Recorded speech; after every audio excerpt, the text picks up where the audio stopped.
أعوذ بالله من الشيطان الرجيم. بسم الله الرحمن الرحيم. ولقد آتينا إبراهيم رشده من قبل وكنا به عالمين.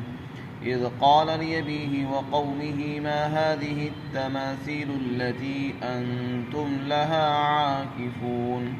قالوا وجدنا آباءنا لها عابدين. قال لقد كنتم أنتم وآباؤكم في ضلال مبين. قالوا وجئتنا بالحق أم أنت من اللاعبين. قال بل ربكم رب السماوات والأرض الذي فطرهن وأنا على ذلكم من الشاهدين. وتالله لأكيدن أصنامكم بعد أن تولوا مدبرين. فجعلهم جزازا إلا كبيرا لهم لعلهم إليه يرجعون. قالوا من فعل هذا بآلهتنا إنه لمن الظالمين. قالوا سمعنا فتى يذكرهم يقال له إبراهيم. قالوا فأتوا به على أعين الناس لعلهم يشهدون. قالوا أأنت فعلت هذا بآلهتنا يا إبراهيم. قال بل فعله كبيرهم هذا فاسألوهم إن كانوا ينطقون. فرجعوا إلى أنفسهم فقالوا إنكم أنتم الظالمون.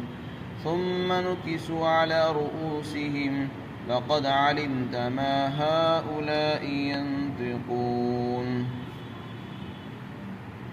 قال أفتعبدون من دون الله ما لا ينفعكم شيئا ولا يضركم أف لكم ولما تعبدون من دون الله أفلا تعقلون.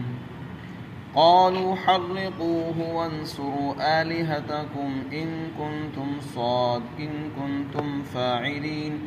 قلنا يا نار كوني بردا وسلاما على إبراهيم وأرادوا به كيدا فجعلناهم الأخسرين.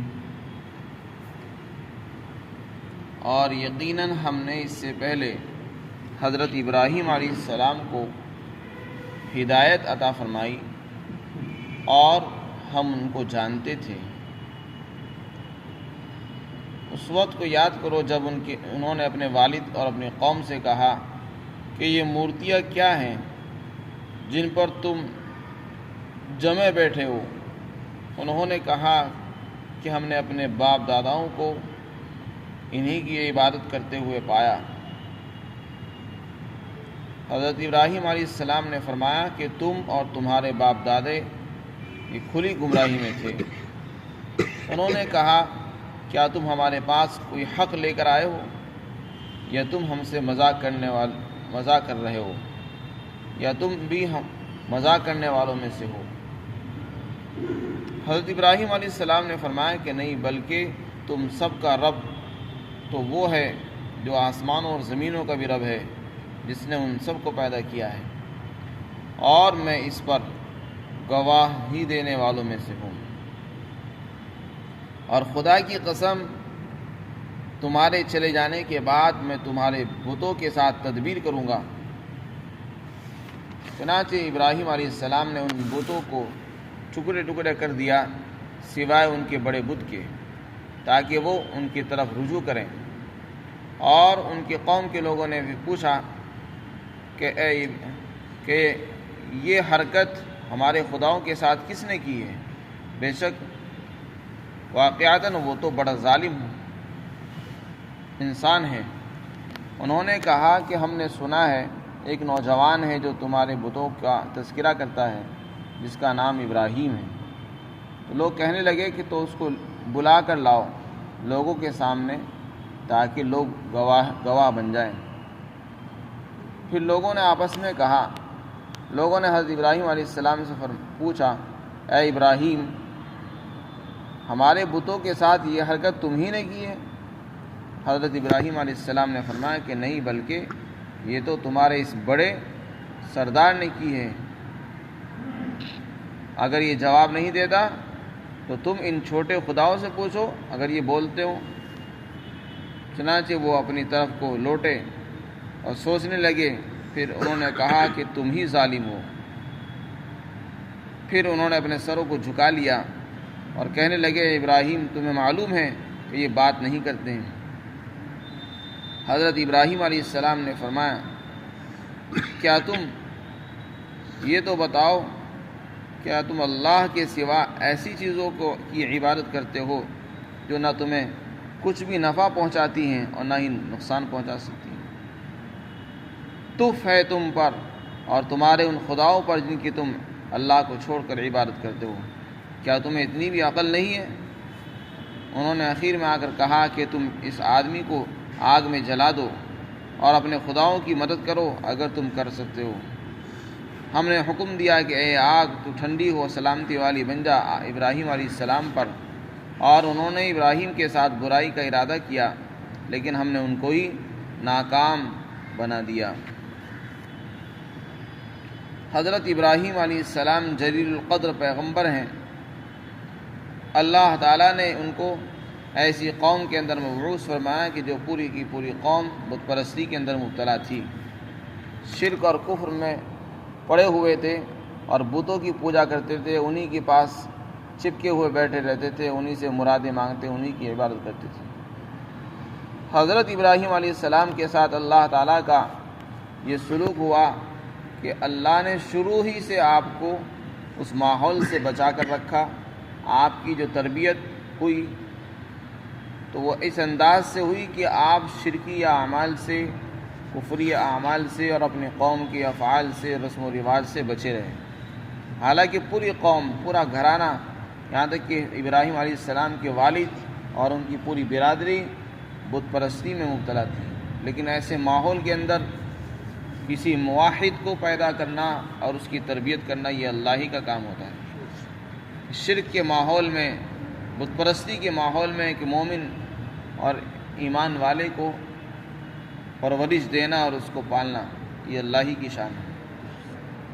تو اللہ تعالیٰ فرماتے ہیں ہم نے پہلے ہی ابراہیم کو ہدایت عطا فرمائی، یعنی پہلے ہی سے ان کی ایسی رہنمائی ہوئی کہ وہ بت پرستی کی طرف شروع ہی سے مائل نہیں ہوئے، اور اللہ نے ان کو اس محفوظ رکھا ان چیزوں سے اور اس ماحول سے بھی۔ اور ہمیں معلوم تھا ان کے بارے میں کہ ان کے ساتھ کیا کیا دشواریاں پیش آئیں گی، ان کے ساتھ کیا کیا واقعات ہونے والے ہیں، وہ ہمیں معلوم تھا، اس لیے ہم نے ان کو پہلے ہی دور رکھا۔ پھر آگے حضرت ابراہیم علیہ السلام کی قوم کا جو واقعہ ہے وہ بتانا چاہتے ہیں۔ فرمایا حضرت ابراہیم علیہ السلام کی جو قوم تھی وہ بتوں کی پوجا میں مبتلا تھی، یہاں تک کہ والد ان کا جو گھر تھا وہ بھی بتوں کے اندر مبتلا تھا، ان کی پوجا کرتا تھا، ان کو اپنا خدا کہتے تھے۔ تو ایک مرتبہ حضرت ابراہیم علیہ السلام نے اپنی قوم اور اپنے والد کو خاص طور سے اور اپنی قوم کو عام طور پر مخاطب کیا اور سوال کیا کہ یہ مورتیاں جن کی تم عبادت کرتے ہو، جن سے چپکے بیٹھے رہتے ہو، ہر وقت انہی کے پاس جمے بیٹھے ہو، یہ کیا ہیں؟ یعنی ان کے پاس جم کر بیٹھنے کا آخر مطلب کیا ہے اور کیا فائدہ پہنچاتی تم کو، اس کا کیا مقصد ہے، اور تم انہی کی عبادت کیوں کرتے ہو؟ حالانکہ یہ تو بے جان ہیں، بے حس پتھر ہیں، تم نے خود اپنے ہاتھوں سے ان کو بنایا ہے۔ بھلا انسان ایسی چیز کو اپنا خدا کہہ رہا ہے جس کو اس نے خود بنایا اپنے ہاتھوں سے، تو جس کو اس نے خود بنایا ہو وہ اس کا خدا کیسے ہو سکتا ہے؟ اس سے زیادہ طاقتور تو انسان خود ہے، وہ پتھر کیا کچھ بھی نہیں، کوئی اس کو گرا دے وہ کھڑا نہیں ہو سکتا، کوئی اس کو توڑ دے تو وہ اس کو منع نہیں کر سکتا۔ لیکن یہ سب باتیں جب ہوتی ہے، جب انسان کی عقل پر پردہ پڑ جاتا ہے تو اس کی سمجھ میں کچھ نہیں آتا۔ تو ان کی قوم کے لوگوں نے اور گھر والوں نے یہ جواب دیا کہ اصل میں بات یہ ہے کہ ہم تو اپنے باپ دادا کے دین پر چلتے ہیں، ہم اپنے بڑوں کے دین پر چل رہے ہیں، ہمارے جو بڑے تھے، باپ دادا تھے، ہم نے ان کو بھی انہی کی عبادت کرتے ہوئے دیکھا ہے، اسی طرح ہم نے پایا، ہم نے بھی اسی طریقوں کو اختیار کر لیا۔ تحقیق ہم نے بھی نہیں کہ یہ صحیح ہے غلط ہے، ہم نے اپنے بڑوں کو جیسا کرتے دیکھا اسی طرح ہم نے بھی اختیار کر لیا۔ اس سے معلوم ہوا کہ آنے والی جو نسلیں ہیں وہ اپنے بڑوں کی پیروی کرتی ہیں، دین میں، عبادت میں، طور طریقے میں، رہن سہن میں، کھانے پینے میں اپنی بڑوں کی پیروی کرتی ہے۔ اگر بڑے نیک اور صالح ہوں گے تو اولاد بھی نیک اور صالح نکلتی ہے، اور اگر بڑوں کا رہن سہن، ان کا طور طریقہ، ان کی چال ڈھال، ان کی عبادتیں، ان کی عقائد، ان کے خیالات غلط ہوں گے تو پھر اب ہماری اولاد کی عقائد درست ہو جائیں، ایسا ممکن نہیں ہے۔ آنے والی نسلوں کی اصلاح کے اندر بڑوں کا صحیح ہونا ضروری ہے۔ اگر گھر کے بڑے صحیح ہیں، صحیح رخ پر چل رہے ہیں، ان کی عقائد درست ہیں، ان کی چال ڈھال درست ہے، ان کے لباس اسلامی ہیں، تو امید کی جا سکتی ہے کہ ہماری آنے والی نسلیں بھی صحیح رخ پر چلیں گی۔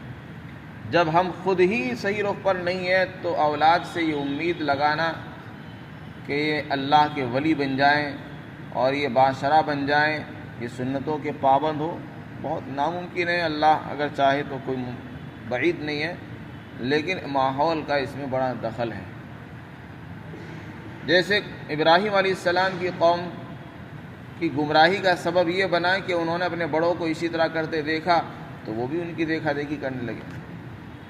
کوشش اس بات کی انہوں نے نہیں کی کہ یہ صحیح ہے یا غلط ہے، کیونکہ انسان کی فطرت ہے کہ وہ اپنے بڑوں کے طریقے کو اپناتا ہے، ان کی جیسے خیالات رکھتا ہے، انہی جیسے لباس پہنتا ہے، ہر چیز میں ان کی پیروی کرتا ہے۔ یہاں بھی انہوں نے ایسے ہی جواب دیا۔ حضرت ابراہیم علیہ السلام نے فرمایا کہ تم اور تمہارے بڑے کھلی گمراہی کے اندر ہیں، تم بھی گمراہ ہو اور تمہارے بڑے بھی گمراہ ہیں، تم صحیح راستے پر نہیں ہو۔ انہوں نے پوچھا کیا تم ہمارے پاس کوئی حق بات لے کر آئے ہو جس کی بنیاد پر تم ہمیں غلط بتا رہے ہو اور تم اپنے آپ کو صحیح سمجھ رہے ہو، یا تم ہمارے ساتھ ہنسی مذاق کر رہے ہو، ہنسی مذاق کرنے والوں میں سے ہو تم؟ ابراہیم علیہ السلام نے فرمایا کہ نہیں، تم کھلی گمراہی کے اندر ہو، تمہارے خدا یہ نہیں ہے جن کو تم خدا سمجھتے ہو، تمہارا رب، تمہارا پالنے والا وہ ہے جو آسمان اور زمین کا بھی رب ہے، جس نے آسمانوں کو بنایا، زمین کو پیدا فرمایا، اسی نے تمہیں بنایا ہے اور وہی تمہاری پرورش کر رہا ہے، وہی تمہیں روزی پہنچا رہا ہے، اور میں اس پر گواہی دینے والوں میں سے ہوں، میں بھی اس پر گواہ ہوں کہ واقعتاً اللہ ہی تمہارا رب ہے۔ چنانچہ یہ گفتگو ہوتی رہی ان کی، لیکن ان کی سمجھ میں بات نہیں آئی۔ حضرت ابراہیم علیہ السلام نے کہہ دیا کہ میں خدا کی قسم، میں ضرور تمہارے بتوں کے ساتھ کوئی تدبیر کروں گا جب تم پیٹ پھیر کر چلے جاؤ گے، یعنی مجھے موقع کا انتظار ہے، جب مجھے موقع ملے گا تو میں تمہارے بتوں کے ساتھ کوئی نہ کوئی تدبیر اختیار کروں گا۔ یہ اشارہ انہوں نے دے دیا تھا۔ چنانچہ معالم التنزیل کے اندر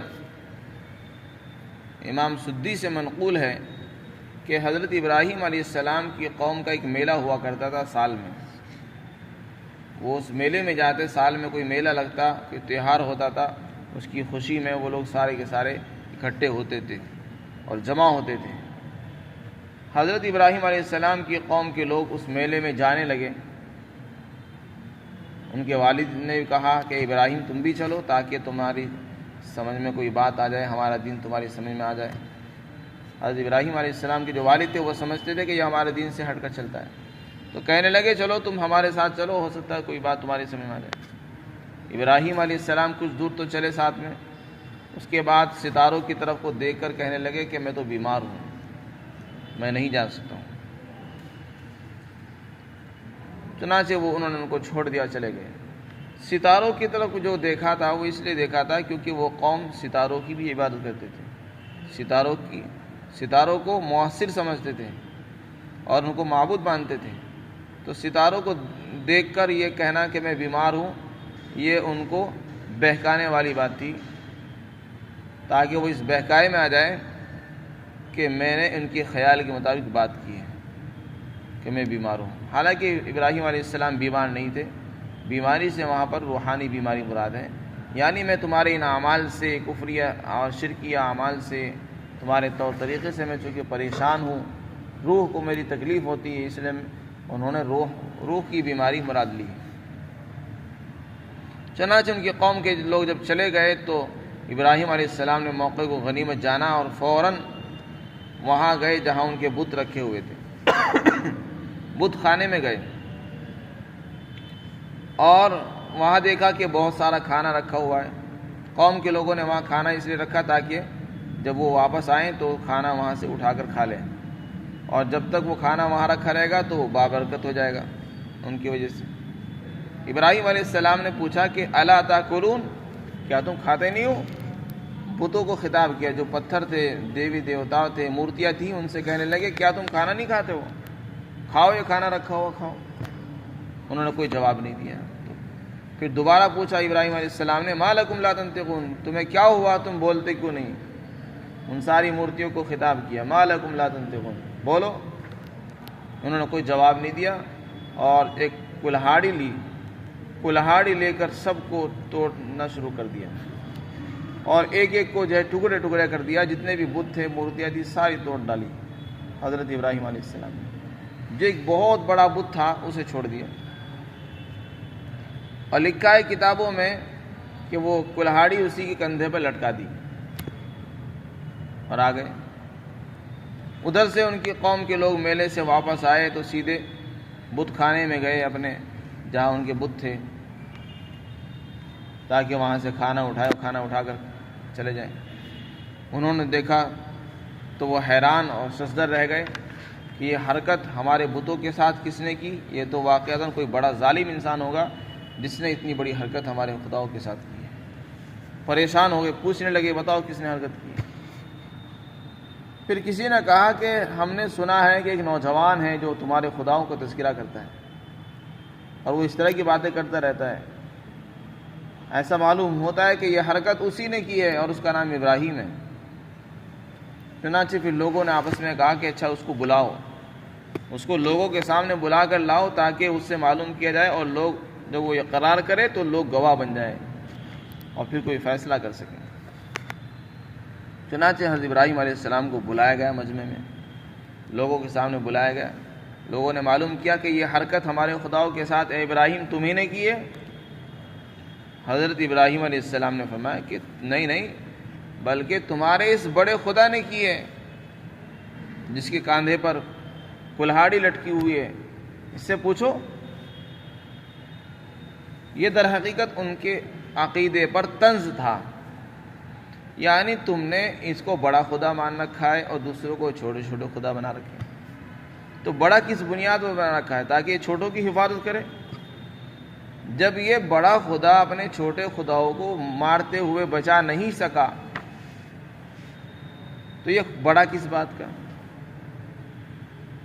اور اگر یہ خدا ہے واقعتاً تو آپ اس سے پوچھو، یہ بتائے تو صحیح کون آیا تھا مارنے، اور اگر یہ نہیں بولتا تو جن کو مارا گیا ہے، جو ٹوٹے پھوٹے پڑے، انہی سے پوچھ لو اگر وہ تمہارے خدا ہیں۔ ان کو چاہیے کہ وہ بتائیں، کیونکہ تمہارا تو عقیدہ یہ ہے نا کہ وہ چھوٹے بھی خدا ہی ہیں، تو جب خدا ہے تو وہ بولتے کیوں نہیں؟ ان سے پوچھو۔ اور وہاں تو زبان اندر تھی نہیں، وہ تو بے جان تھے، نہ ان میں جان تھی نہ روح تھی، تو وہ کیسے بولتے؟ تو یہ در حقیقت ان کو سوچنے پر مجبور کرنا تھا، ان کو اس بات کا احساس دلانا تھا کہ تم جس کو خدا سمجھ رہے ہو یہ دھوکہ ہے، وہ خدا نہیں ہے، وہ پتھر ہیں۔ چنانچہ حضرت ابراہیم علیہ السلام کے اس انداز سے وہ تھوڑی دیر کے لیے سوچنے پر مجبور ہو گئے اور سر جھکا کر بیٹھ گئے، اور اپنے اندر سوچنے لگے، کہنے لگے تم ہی ظالم ہو، یعنی اپنے آپ کو کہنے لگے ہم ہی ظالم لوگ ہیں کہ ہم نے ان کو خدا مانا۔ یہ بھی کیسے خدا ہیں جو ہمیں یہ بھی نہیں بتا سکتے کہ ہمیں کس نے مار دیا، کس نے توڑ دیا؟ تو یہ ہمارا کیا نفع نقصان کر دیں گے؟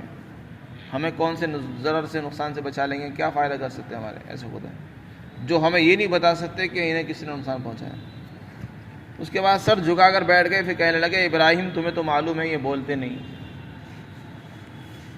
تو یہ انداز ہوتا ہے ایک دعوت کا کہ سامنے والے کو ایسے مرحلے پر لا کر کھڑا کر دینا کہ اس کی زبان سے خود اس بات کا اقرار ہو جائے کہ واقعتاً میں غلط ہوں۔ چنانچہ انہوں نے خود اقرار کر لیا کہ ابراہیم تمہیں معلوم ہے کہ یہ بولتے نہیں۔ تو ابراہیم علیہ السلام نے ان کی بات پکڑ لی کہ اچھا یہ بتاؤ، جب یہ بولتے نہیں ہیں تو کیا تمہارے اندر عقل نہیں ہے؟ تم نے ان کو خدا کیسے بنایا جب یہ نہ تمہیں نقصان پہنچا سکتے ہیں نہ نفع پہنچانے کا اختیار رکھتے ہیں؟ افسوس ہے، تف ہے تم پر اور تمہارے ان خداؤں پر، کیا تمہیں اتنی بھی عقل نہیں ہے کہ ایسے پتھروں کو، بے جان چیزوں کو تم نے خدا بنا لیا جو اپنا بھی دفاع نہیں کر سکتے، اپنا بچاؤ تک نہیں کر سکتے، تو تمہارا کیا بچاؤ کر لیں گے؟ کوئی آفت آ جائے، کوئی مصیبت پڑ جائے تو تمہیں مصیبت سے کیسے چھٹکارا دے دیں گے جب وہ اپنا ہی بچاؤ نہیں کر سکتے؟ تو اس موقع کو غنیمت جان کر ابراہیم علیہ السلام نے دعوت شروع کر دی۔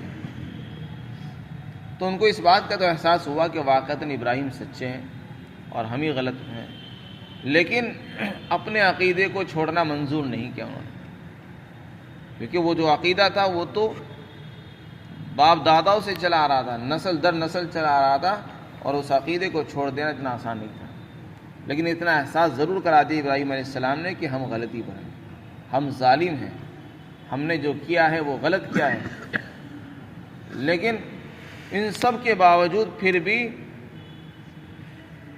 بجائے اس کے کہ ایمان لاتے اور یہ سوچتے کہ نہیں ہم نے غلط کیا لہذا اس طریقے کو چھوڑو، جب یہ اپنا بچاؤ نہیں کر سکتے تو ہمیں کیسے بچا لیں گے مصیبت میں، تو لہذا ان کو خدا ہم نہیں مانتے۔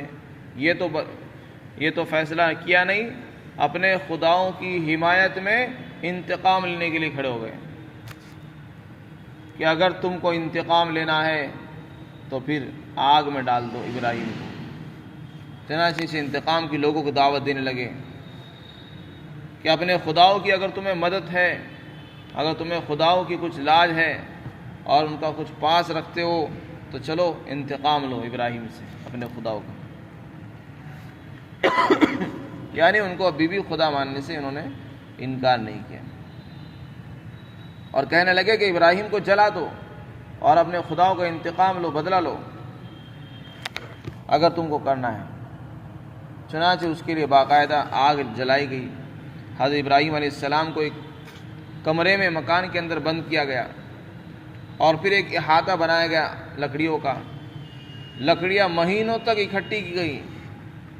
حضرت ابراہیم علیہ السلام کی دشمنی کے اندر لوگوں نے اتنا بڑھ چڑھ کر حصہ لیا کہ لوگ اپنی نظریں ماننے لگے کہ اگر میرا فلاں کام ہو گیا تو میں اتنے پیسوں کی لکڑیاں لا کر اس میں ابراہیم کی آگ میں شامل کروں گا، ابراہیم کی آگ میں، ابراہیم کو جلانے میں میں لکڑیاں اتنی دان کروں گا ہدیہ، اور خداؤں کے نام پر، اپنے معبودوں کے نام پر اتنی لکڑیاں دوں گا، اپنے بتوں کا انتقام لینے کے لیے میں لکڑیاں دوں گا۔ چنانچہ عورتیں جو چرخہ چلاتی تھی اور اسے جو آمدنی ہوتی تو وہ لکڑیوں میں دیا کرتی تھی، اور لوگوں کے جو کام ہو جاتے تھے وہ بھی اپنی لکڑیاں وہاں لا کے جمع کرتے تھے۔ چنانچہ مہینوں تک وہ لکڑیاں اکٹھی کی گئی۔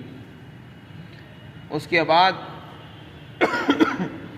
اب آگ جو جلائی گئی تو آگ اتنی سخت تھی کہ کوئی اس کے پاس سے بھی گزر نہیں سکتا تھا۔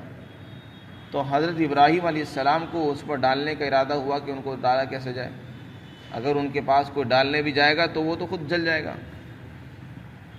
تو شیطان تو چونکہ انبیاء کرام کی دشمنی میں سب سے آگے رہتا ہے، پہل کرتا ہے، اس لیے اس نے آ کر مشورہ دیا کہ تم منجنیق تیار کرو۔ منجنیق ایک آلہ ہوتا ہے جنگ کے اندر جو کسی پتھر کو پھینکنے کے لیے، جیسے آج کل بم پھینکنے کے لیے ٹینک ہوتے ہیں، اسی طرح اس زمانے کے اندر کوئی پتھر دور پھینکنے کے لیے ایک آلہ ہوا کرتا تھا، اس کو منجنیق کہتے تھے، جس سے دور تک، دور دراز تک حملہ کرنے کے لیے کوئی پتھر، کوئی بھاری چیز پھینکا جاتا تھا۔ چنانچہ وہ منجنیق بنائی گئی اور اس کے اندر حضرت ابراہیم علیہ السلام کے پیروں میں بیڑیا ڈال کر آگ میں ڈالا گیا اس منجنیق کے ذریعے سے۔ ادھر سے اللہ رب العزت نے حکم دیا کہ آگ تو ٹھنڈی اور سلامتی والی بن جائے۔ اللہ نے اس آگ کو ایسا بنا دیا کہ وہ نہ تو اس نے جلایا آپ کو اور اتنی ٹھنڈی بھی نہیں ہوئی کہ وہ آپ کو ہلاک ہی کر دیتی، بلکہ سکون اور اطمینان والی بنا دیا۔ اس موقع پر کتابوں میں لکھا ہے کہ فرشتے بھی آئے جبرائیل علیہ السلام آئے کہ ابراہیم کوئی ضرورت ہو تو آپ ہمیں بتائیں. آپ نے منع فرما دیا. حسبی اللہ ونعم الوکیل، میرے لیے اللہ کافی ہے، مجھے تمہاری کوئی ضرورت نہیں. پانی کا فرشتہ آیا، ہواؤں کے فرشتہ آئے، اگر آپ چاہیں تو ہم اس آگ کو بجھا دیں. فرمایا کہ نہیں، مجھے تمہاری ضرورت ہے، میرے لیے اللہ کافی ہے اور اسے میرا حال معلوم ہے. تو آپ نے اپنا سارا معاملہ اللہ کے سپرد فرما دیا. تو اللہ نے آگ کو حکم دے دیا. حقیقت یہ ہے کہ جتنی بھی مخلوقات ہیں، اللہ نے جتنی بھی چیزیں بنائی ہیں، سب کی تاثیر، سب کی صفات اللہ کے قبضے میں ہے.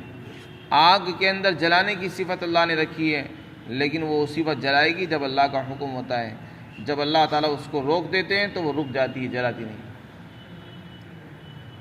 پانی میں ڈبونے کی صلاحیت ہے، لیکن جب اللہ کا حکم ہوتا ہے تو وہ پانی ڈبوتا نہیں ہے، غرق نہیں کرتا ہے. یہاں بھی جب اللہ کا حکم ہوا آگ کو، تو آگ جلتی تو رہی، مہینوں تک آگ جلتی رہی، اور آپ جو ہے پورے ایک ہفتے تک اسی آگ میں پڑے رہے، لیکن آپ کو ذرہ برابر بھی آگ نہیں لگی. آگے اللہ رب العزت ارشاد فرماتے ہیں کہ انہوں نے آپ کے ساتھ برائی کا ارادہ کیا. ان کا خیال تو یہ تھا کہ بس وہ آگ جل کر راکھ ہو جائیں گے، لیکن ہم نے ان کو بالکل ہی ناکام اور نامراد کر دیا.